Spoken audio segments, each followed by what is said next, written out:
Dear colleagues, dear friends, good afternoon. I ask you take your seats. I call the meeting of the General Committee on Economic Affairs, Science, Technology and Environment to order.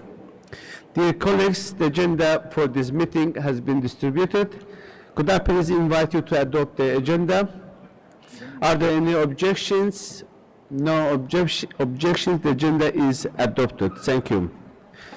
May I remind colleagues that the election of committee officer for the next annual session of the Assembly will take place during the committee's final session, which is likely to take place on Thursday, 2nd of July at 9 a.m. As agreed yesterday, nominations for candidates for election should be handed in to the table office by 6 p.m. today. Please remember to bring your voting cards tomorrow, as this will be needed to vote in the election. Dear colleagues, may I remind that if you wish to speak in the plenary debates, you will need to register with the table office by 2 p.m. tomorrow. At this morning's meeting, as you know, we have adopted the resolutions on the role of the OSCE in current security architecture and parliamentary perspective, addressing the multifaceted impacts of climate change and the water scarcity in the Central Asian region through enhanced regional cooperation and parliamentary dialogue. Use perspectives on the future of international relations, multilateralism and sustainable development. In current third meeting, we will consider the remaining two supplementary items on preventing corruption from being used as a foreign policy tool proposed by Ms. Karlambidis from Cyprus, and environmental protection in international armed conflicts proposed by Ms. Honore from Italy. Now, dear colleagues, we start to consider the draft resolution on preventing corruption from being used as foreign policy tool. I would like to give the floor to the sponsor of this draft resolution proposed by Madame Karlambidis from Cyprus. If she is here, I would like to give the floor to her.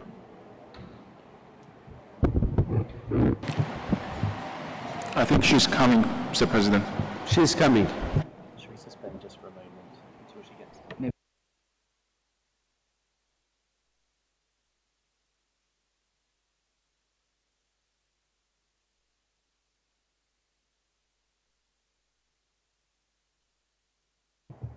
So maybe we wait for a couple of minutes for Irina to come. I asked Cyprus delegation to find out where she is coming, or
so, Madame Karlambidis, you are here.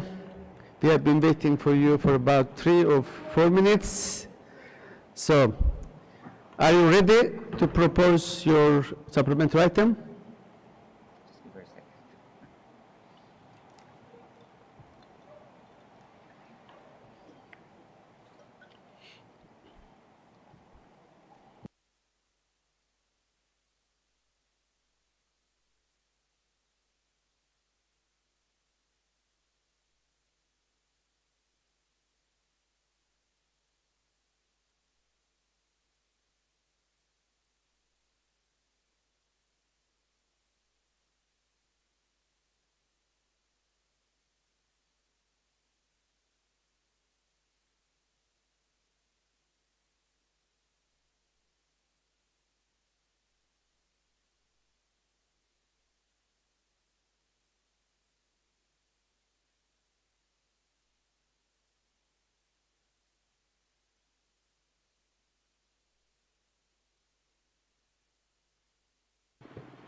Thank you, Mr. President.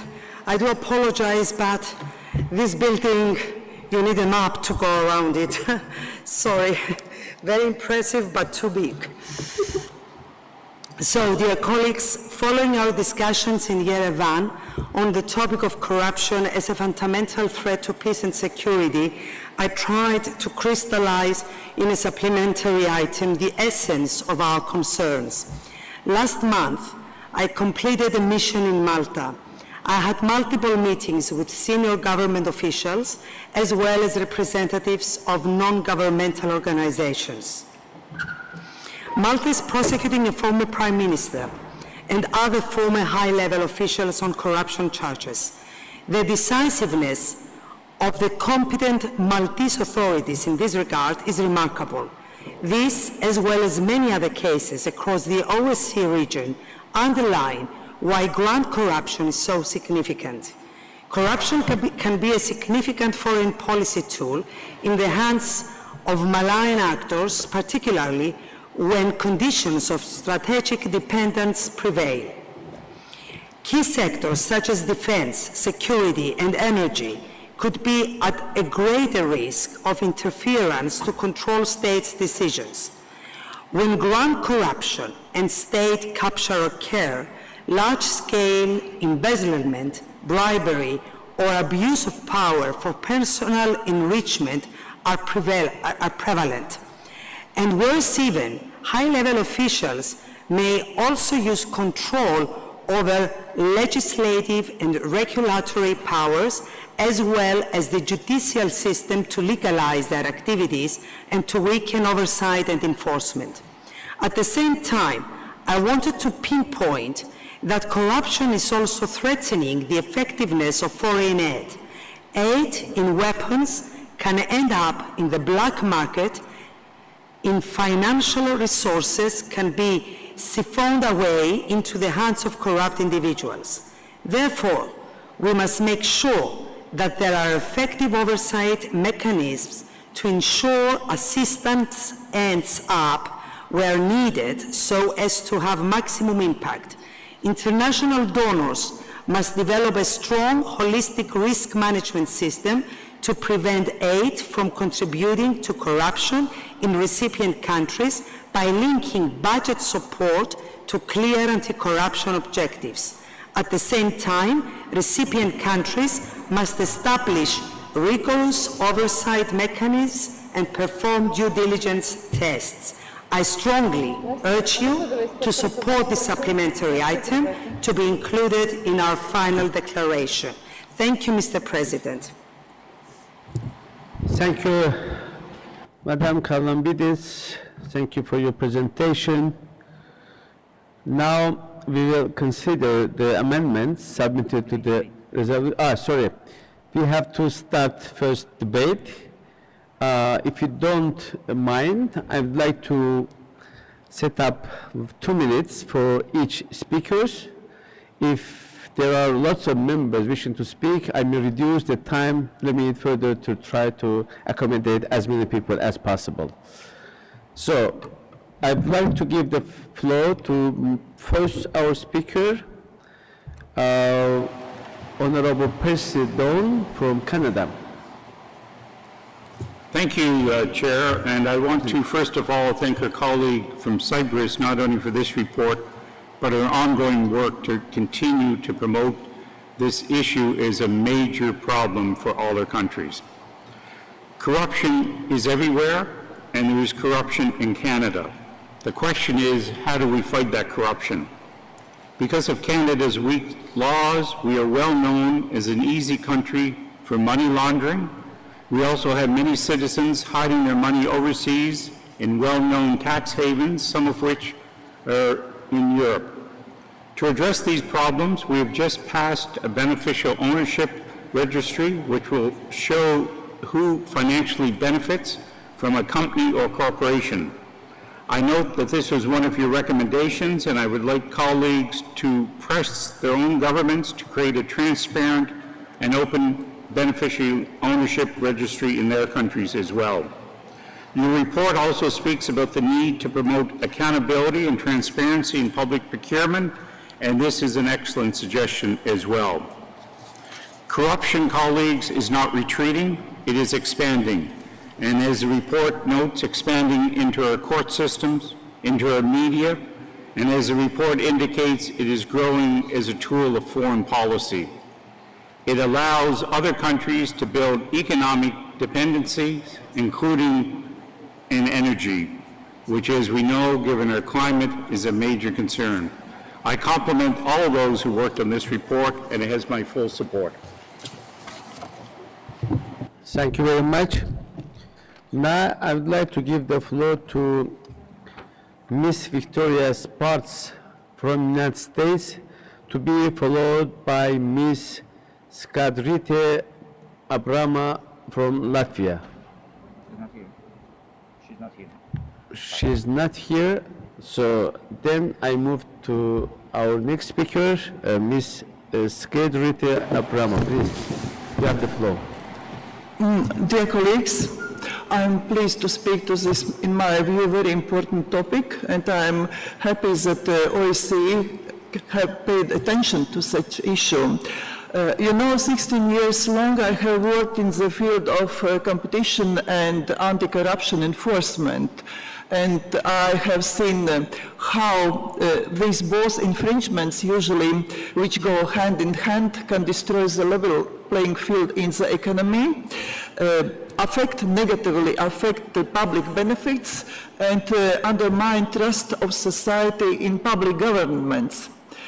However, much more disruptive and dangerous is so-called grand corruption, which aims to get illegitimate influence over other state policies, leading even to state capture. Corruption, even as so-called low-scale infringement inside the country, for example, in public procurements, they are of very hidden covert nature and difficult to disclose, even by professionals, as the evidences are very carefully concealed. But even more hidden are grand corruption cases, where corrupt making processes, state policies, can only be revealed in the long term, and sometimes it's already too late. Today we live in a very turbulent, even dangerous time, and I think this topic is of great impact and meaning for all countries. We saw what tools of corruption and ideology were used by Russia while preparing for the full-scale invasion in Ukraine. And for us, the OSCE countries, it should be a very important lesson made to protect our security policy, our defense policy, energy sector from any abusive influence and dependence. And therefore, I fully support this draft resolution. I think it's important for our countries to take what is said here into account and not to allow such abusive behavior in the countries taking over the state policies and using those tools of grand capture of state. Thank you. Thank you very much, dear Skadrite Abrama, for your contribution. You were the last speaker on my list, so it means that debate is now closed. Now we will move to consider the amendments submitted to the draft resolution. One valid amendment has been tabled, and copies of the amendment have been made available. As with the previous item, I will call the proposer of the amendment first, and then we'll call any opponent of the amendment and the sponsor of the draft resolution. Following that, I shall put the amendment to the vote. I ask speakers to observe a time limit of 1 minute, as we do usually. We are also required to vote on every paragraph to which there are no amendments. Yesterday, we agreed that to save time and to avoid many votes on items that have broad support, if no amendments has been tabled to the paragraph, and if nobody requests a vote on a paragraph, we can consider it adopted. Needless to say and to repeat again that anytime a specific word is requested from our distinguished colleagues, we will allow to do so. So, I will now take paragraphs 1 to 30 together. Does anyone wishes a vote of any of these paragraphs? No, I don't see anyone asking for the separate vote. So paragraphs 1 to 30 is agreed. Now I'd like to call Madam Canan Bayram of Germany to propose amendment 1 to paragraph 31. Madam Bayram, you have the floor.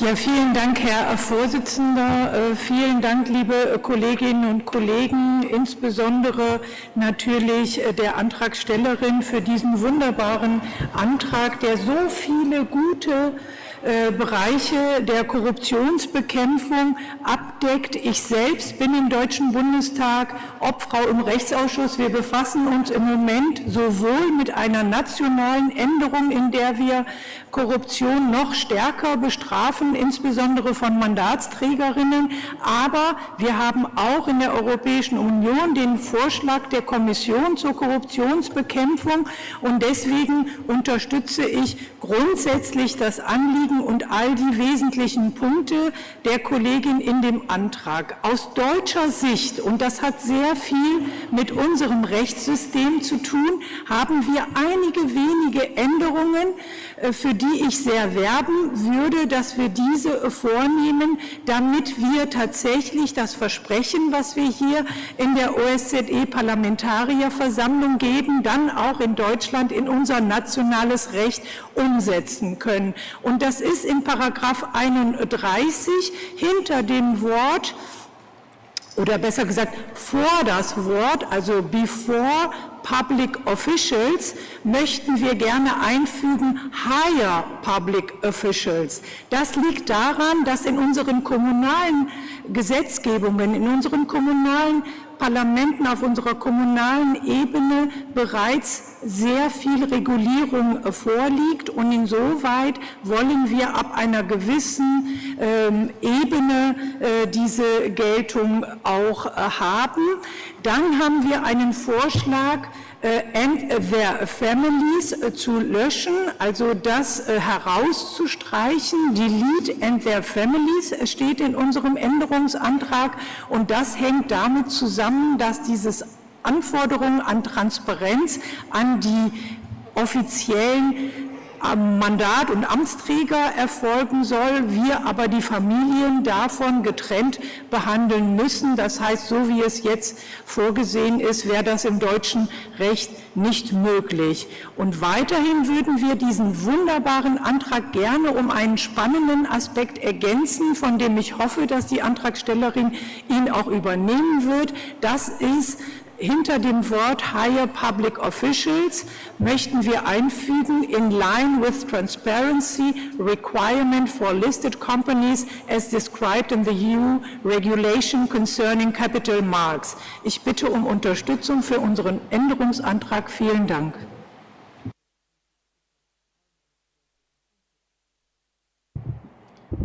Thank you very much, Madam Canan.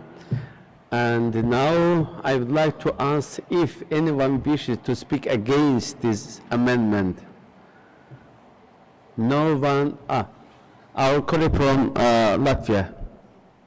Okay, dear colleagues, as practitioner in the field of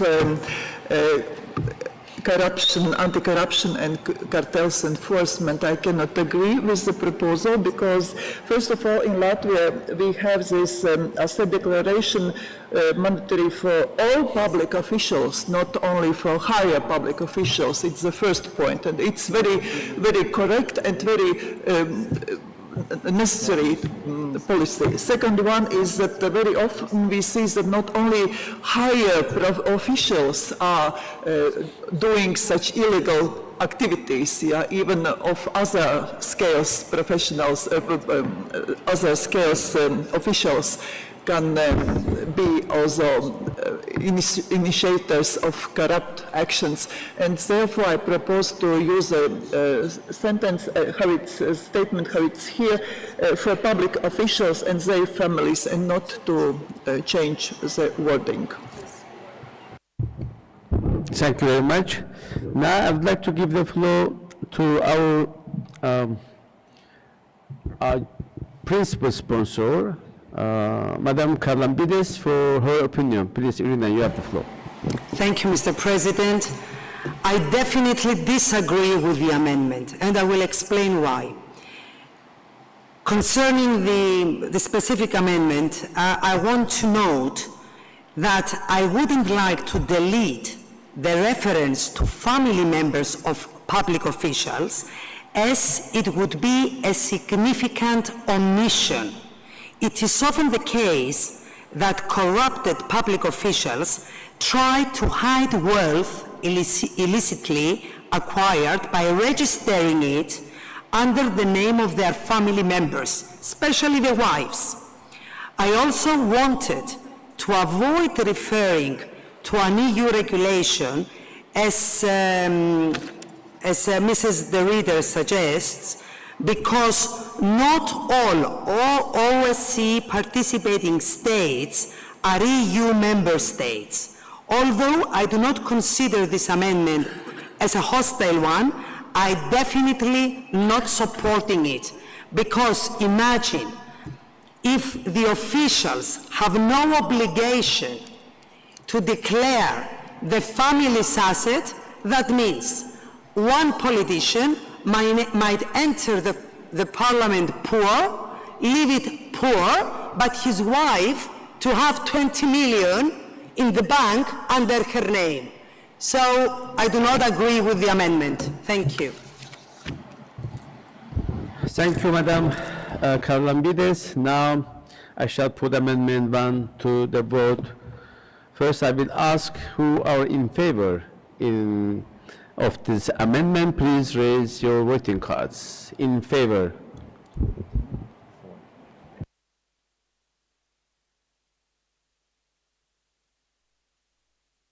Thank you.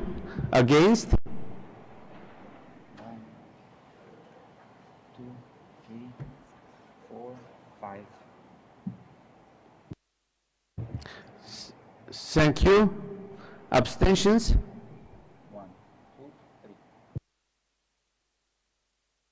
So the result of the vote is in favor 6, against 13, abstention 6. So Amendment 1 is defeated. Now I will vote on paragraph 31. So will all those in favor of paragraph 31 please raise your voting cards. In favor of paragraph 31.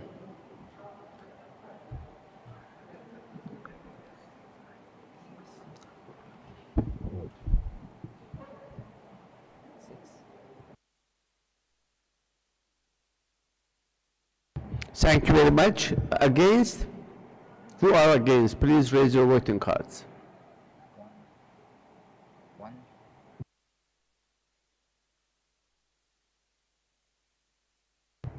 Thank you. Any abstentions?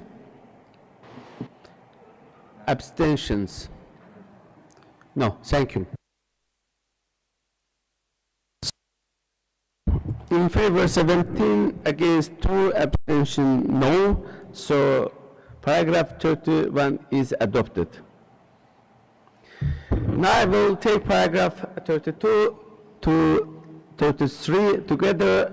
Does anyone want a vote of any of these paragraphs? Any separate vote is requested? No. So paragraphs 32 and 33 is agreed to. So, dear colleagues, that concludes the consideration of amendments. Thank you very much. I propose that we now formally move to a vote of the draft resolution but it is not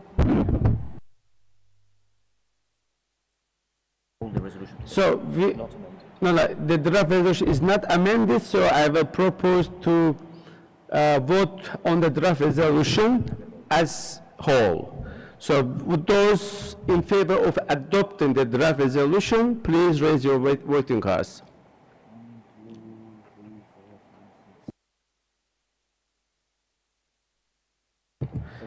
Thank you.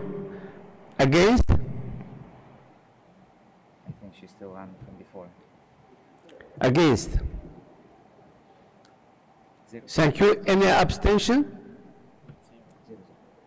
Abstentions, zero. So the draft resolution is adopted. Congratulations, dear Rina. All the best. So now we move on another item. We will now consider the draft resolution on environmental protection in international armed conflicts. I would now like to give the floor to the sponsor of the draft resolution proposed by Ms. Onore from Italy. Madam Onore.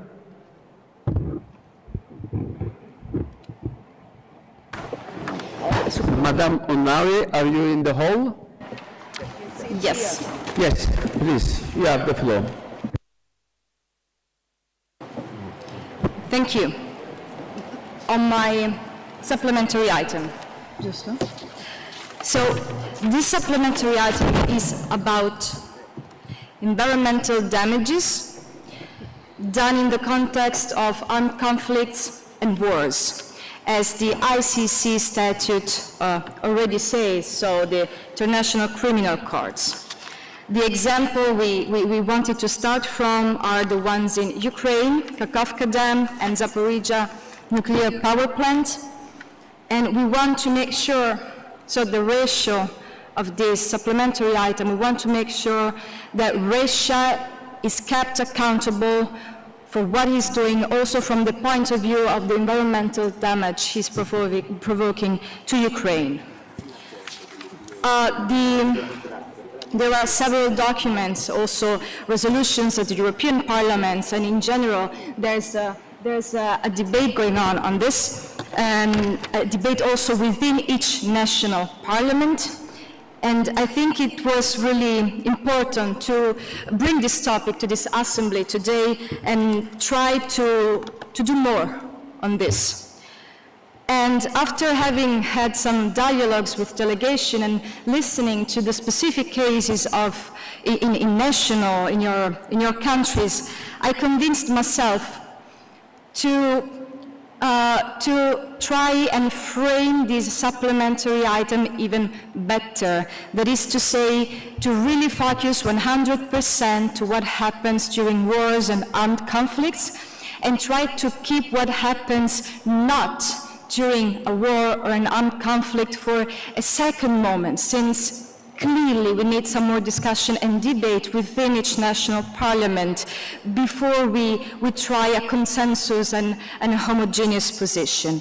This is the reason why I would ask to vote the recommendations one by one, and to vote with the following scheme, that is to say, to keep recommendations 15 and 19 and to vote in favor of these two, which are the first one and the last one, and to drop recommendations number 16, 17, and 18, since they refer to situations that do not involve a war or an armed conflict.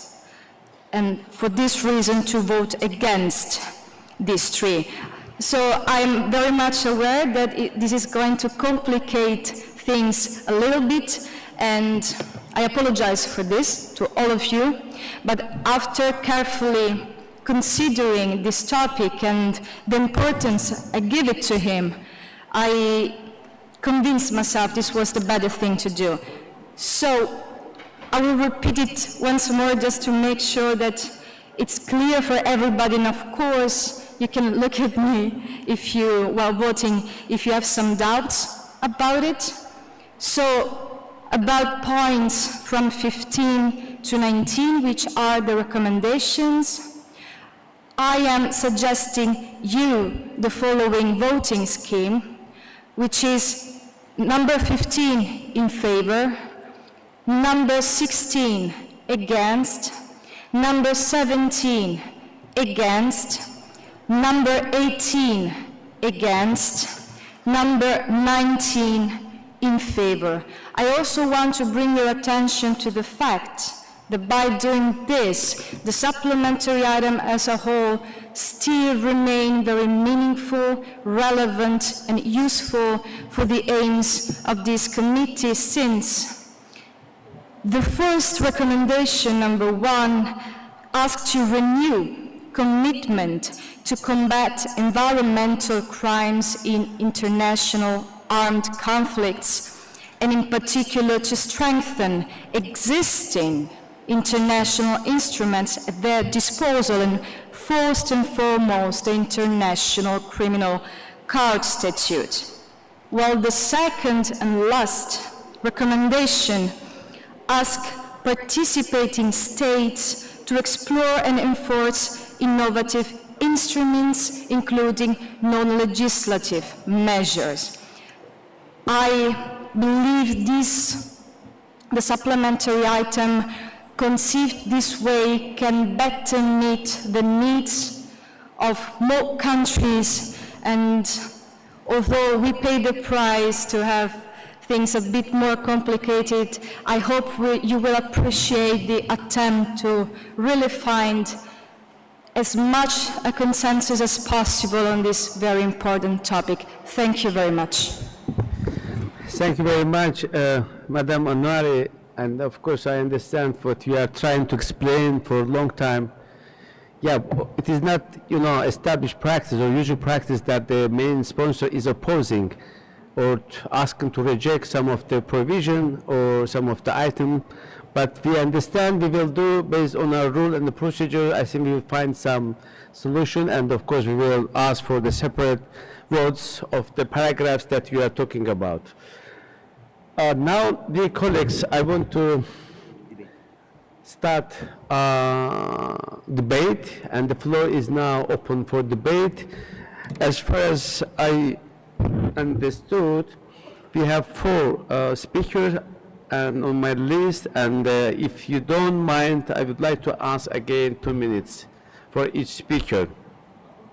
And the first speaker on my list is Mr. Artur Gerasimov, Vice Chair of the committee, and I would like to ask Artur to take the floor. Thank you very much, Mr. Chair. First of all, I kindly ask everybody in this room completely support this supplementary item like it was written. I'm strongly against the latest proposal from the Federica Onuari, which proposed for us to exclude ecocide issues from this resolution. Why? Because Zaporizhzhia nuclear power plant in Ukraine, now under occupation and under huge threat, and this is a real ecocide. Kakhovka dam explosion. I already spoke in this committee about that. It's one of the most dangerous crimes which were made by Russians during the armed conflict, during the invasion, against other state, against the people of other state. Many people died, many people moved, and this is real ecocide. I'm also the member of our delegation to IPU. IPU in their resolutions, you know how hard to move resolutions in IPU, recognize the ecocide. And I kindly ask you to keep this supplementary item like it is. Also, I kindly ask you, but I'll speak about it later, to support Ukrainian amendment. And unfortunately, dear Ms. Onuari, I am strongly against your proposal to exclude para 16, 17, and 18 from this resolution.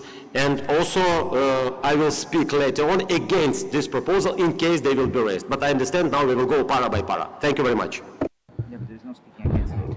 Thank you very much, dear Artur. Now, I want to announce our next speaker, who is Mr. Perepons, but I don't see he here in the room. And if it's not the case, if it is not the case, I'd like to ask Madam Rina Gerashenko of Ukraine, to be followed by Mr. Halis Dalkılıç of Turkey. Madam Gerashenko, you have the floor.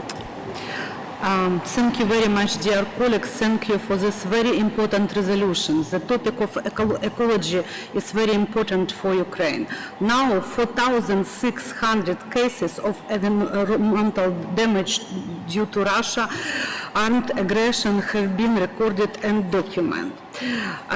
Ukraine is currently the most mined country in the world. There are still 150,000 square kilometers of land with mined, which is 30% of the country's total area.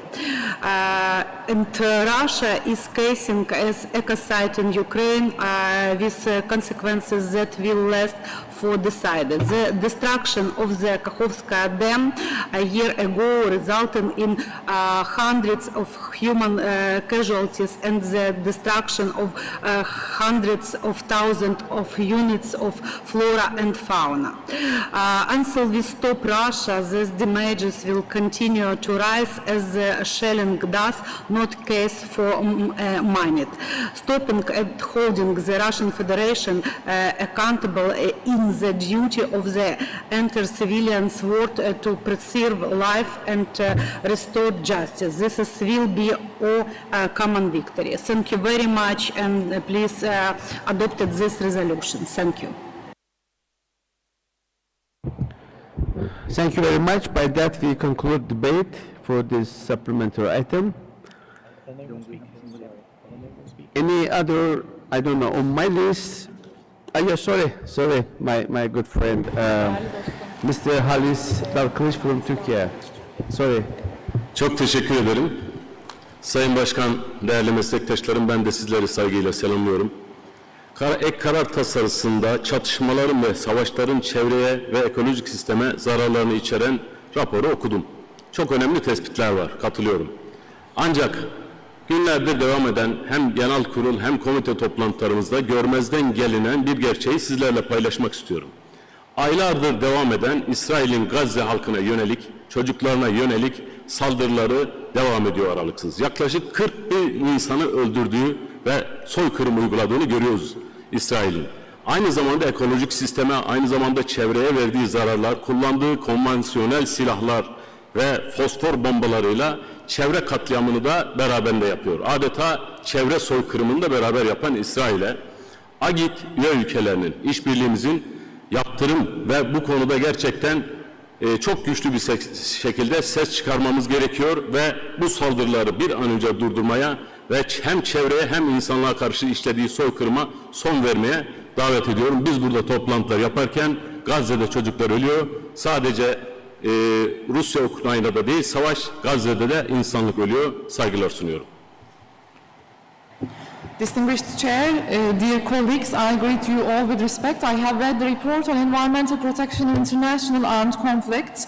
There are important observations regarding the impact of conflicts and wars on the environment and on the ecosystem. I have been also following the debate for days now, and there is this reality that I would like to also share with you. During our meetings, there are also children and people being killed in Gaza, and we are talking about almost 40,000 people who have lost their lives in these attacks by Israel against the people and children. It is sometimes even at the point of ecocide against the ecological environment and natural vegetation in that region.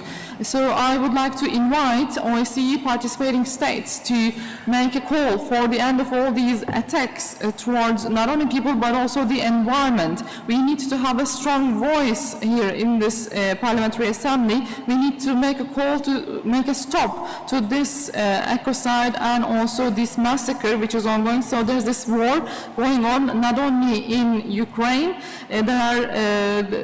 there's children and people who are losing their lives not only in Ukraine but also in Gaza. Humanity is dying there. Thank you. Thank you very much, dear Mr. Dalkılıç. Now exactly I can close the debate for this supplementary item. Now, dear colleagues, we will move to consider the amendments submitted to the draft resolution, and we have one valid amendment that has been tabled, and the copies of this amendment have been made available.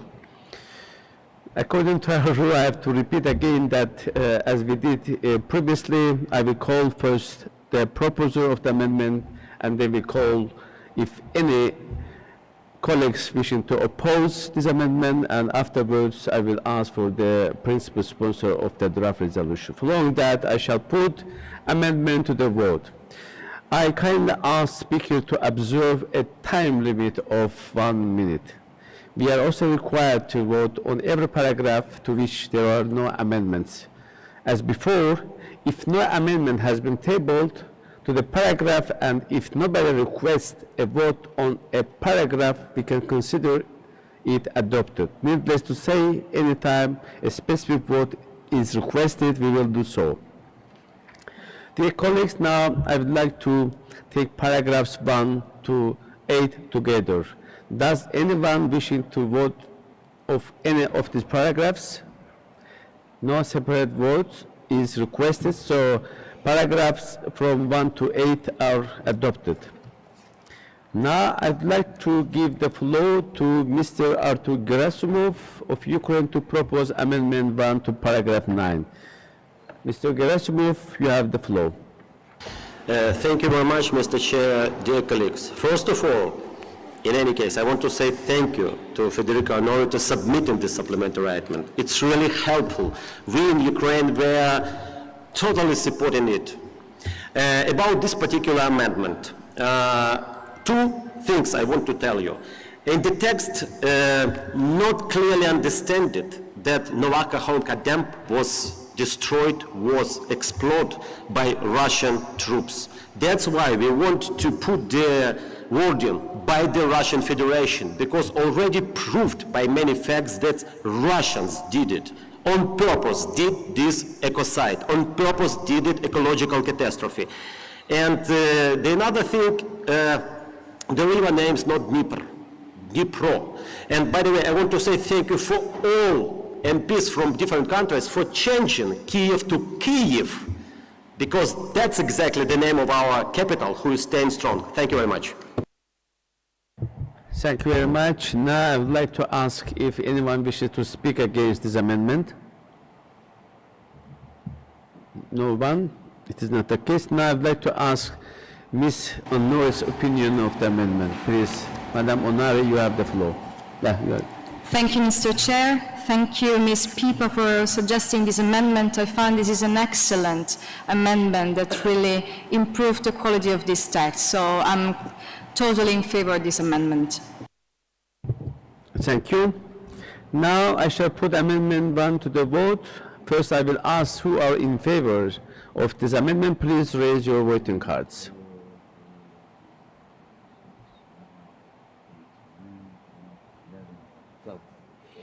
Thank you.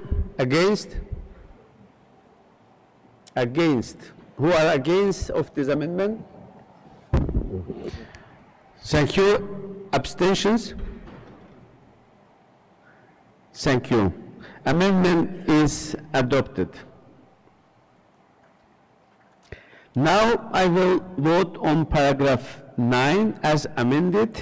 First, I will ask who are in favor of the amendment of the paragraph as amended. In favor, please raise your voting cards.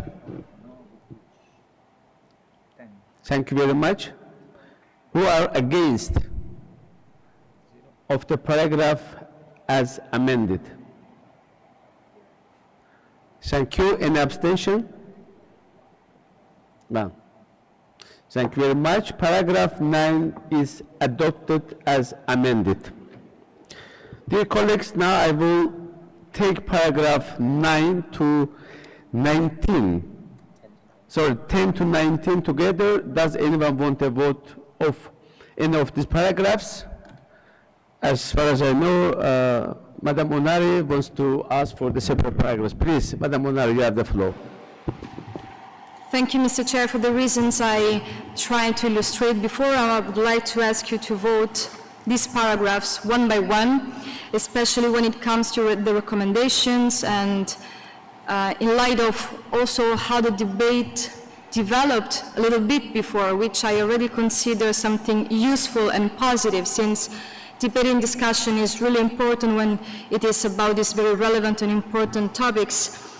I would then suggest to vote in favor to recommendations also 15, 17, and 19, hoping that this can be well received by the biggest number of delegations. Thank you. Thank you very much. So, as far as understood, you are asking actually for the separate vote of the paragraph 15, 16.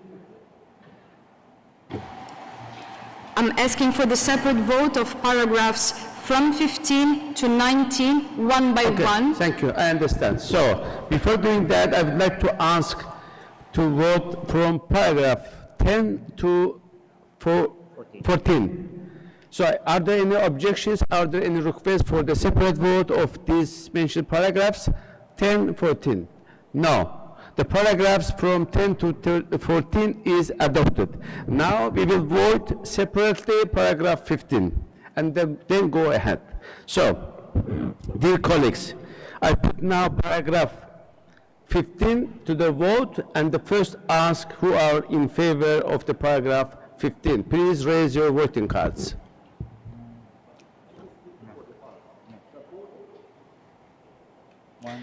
In favor. Wait a second. 1, 2, Please raise your voting cards a bit 10, up. 11, 12. Thank you.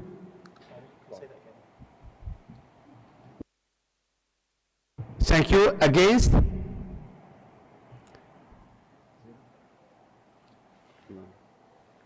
Against? Thank you very much. And abstentions? Any abstentions? No. I shall now announce the result of the vote.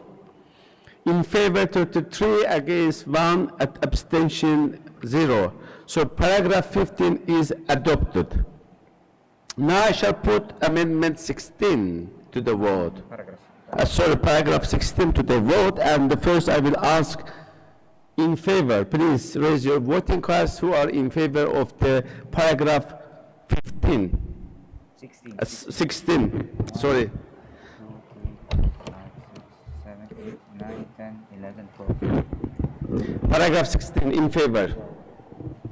Thank you. Against? Thank you. Abstentions? So,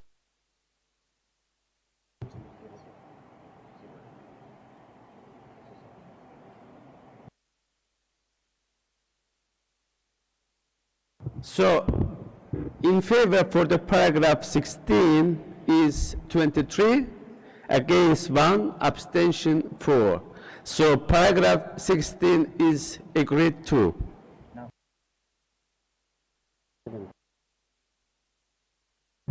So I'm now moving on paragraph 17, and the first I will ask who are in favor of paragraph 17, please raise your voting cards.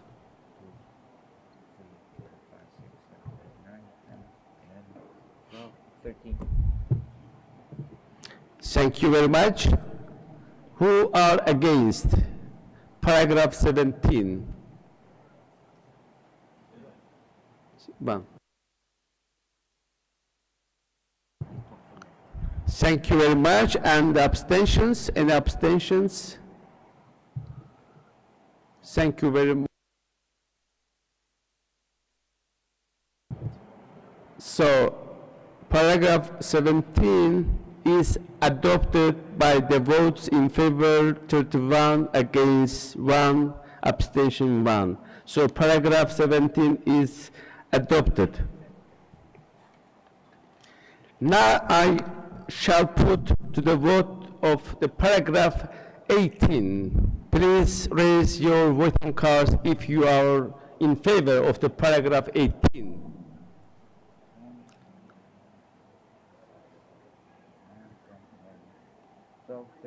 Thank you very much. Who are against paragraph 18?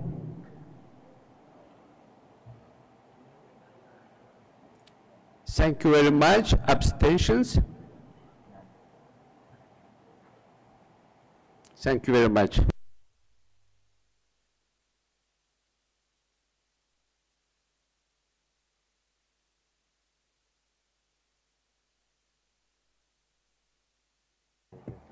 So paragraph 18 is also adopted by the vote of 26 in favor, against 1, and abstention 5. Thank you very much. And go now to the paragraph 19. So who are in favor of adopting paragraph 19, please raise your voting cards. 13. So we finish by that, yeah? Yeah. 20 is Then good. 13.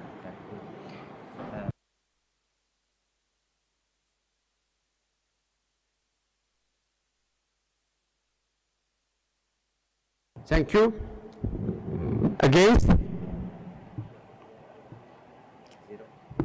Abstentions? Thank you.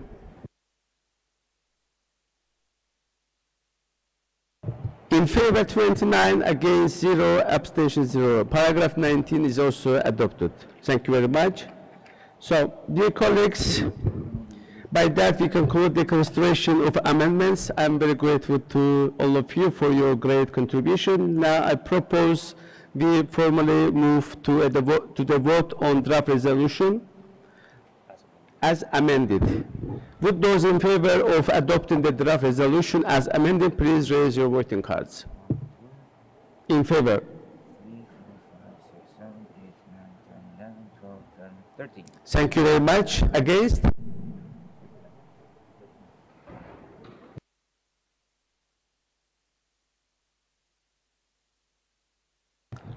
Abstentions. Please, abstentions.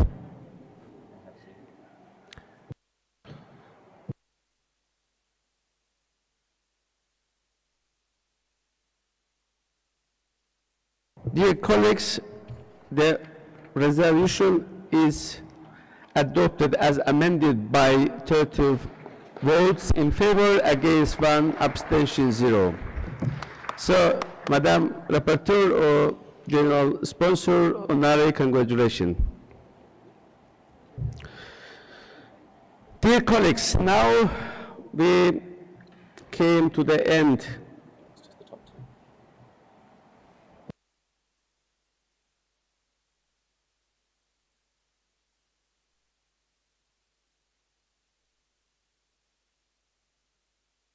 Dear colleagues, by that we conclude today's meeting, and we really worked very productively and sufficiently. We have debated and considered 4 draft supplementary items and the previously draft resolution of the committee. I would like to thank for your cooperation, and I would like to announce that tomorrow we will have the elections to the committee officers at 9 a.m.